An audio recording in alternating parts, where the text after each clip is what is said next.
Good morning, students. Now we all are welcome to Gyan Niketan, and now we are going to study the biology of class 11, and we have already started. In last video we started chapter 1, and the unit is the diversity in the living world, and the chapter 1 is the living world. So in this topic we were learning that how to know that whether something is alive or not, or what is living. So to define what is living, it is very difficult, but on the basis of the distinct characteristics of the living beings, we can differentiate whether something is alive or not. So that's why we should first of all study the different characteristics of living organisms, and if that characteristics are present, so that will be the living. If these characteristics are not present, it means that objects may be non-living. So what is living, it will be difficult to define in one sentence, but on the basis of the various characteristics we can decide whether something is alive or not. So now we are going to start the characteristics of living organisms. In our book, first characteristic given that all living organisms grow. It means the growth and development is one of the characteristics of living organisms. Very good. So now, first of all, what is growth we should know. Growth is the irreversible, permanent change in size, increase in the size of cell, increase in the body of organs or whole organism. So it is the irreversible, permanent increase in the size of cell or whole organism, and this growth actually include the two characteristics. One is the increase in the mass increases, and another one is the increase in the how growth occurs in the living organisms, whether it is unicellular or it is multicellular. So in the multicellular organisms, there will be the three steps. There will be the three steps, that is the cell division, then cell enlargement, and then cell differentiation.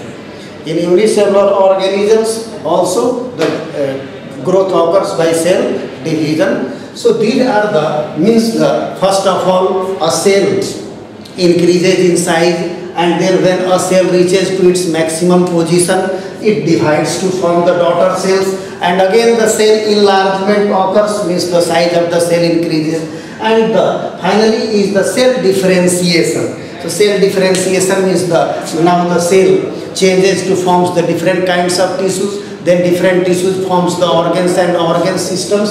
So these are the processes of the growth in living organisms.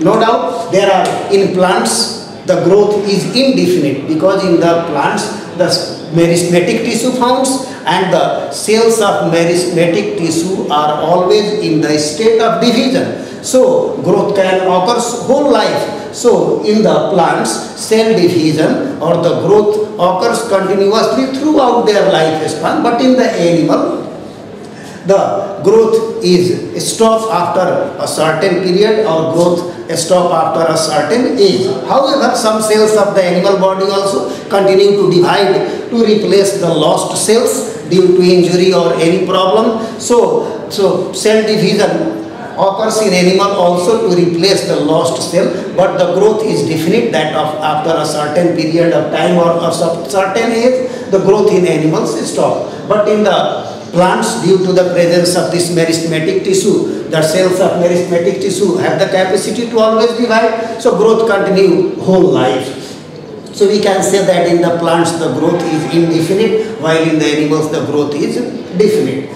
Second thing is that if we consider growth, if we consider that increase in mass, if we consider only that the increase in mass is the criteria for the growth, so we can say that in non-living objects also the growth can occur, because the boulder, mountain or sand mounds can also increase in size. So if we consider this criteria only, that increase in mass is the growth, so in that condition non-living objects can also grow. But what is the difference then? Then why I wrote this point also?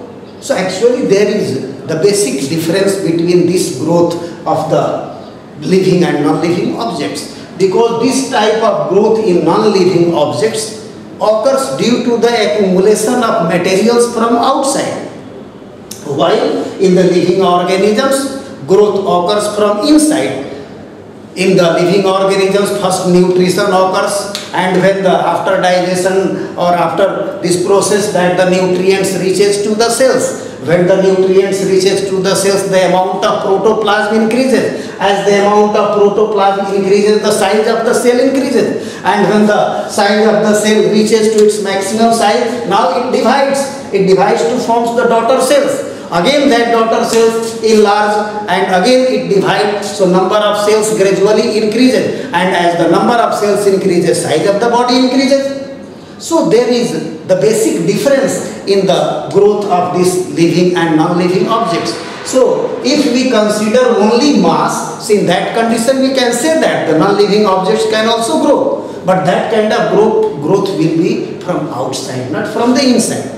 But in the living organisms, growth is always from inside due to the nutrients, due to the increase in the amount of protoplasm in the cells. And as the amount of protoplasm increases, the size of the cell increases. When the cell reaches to its maximum size, now it divides. So the number of cells increases. And as the number of cells increases, size of the body also increases. So growth is internal.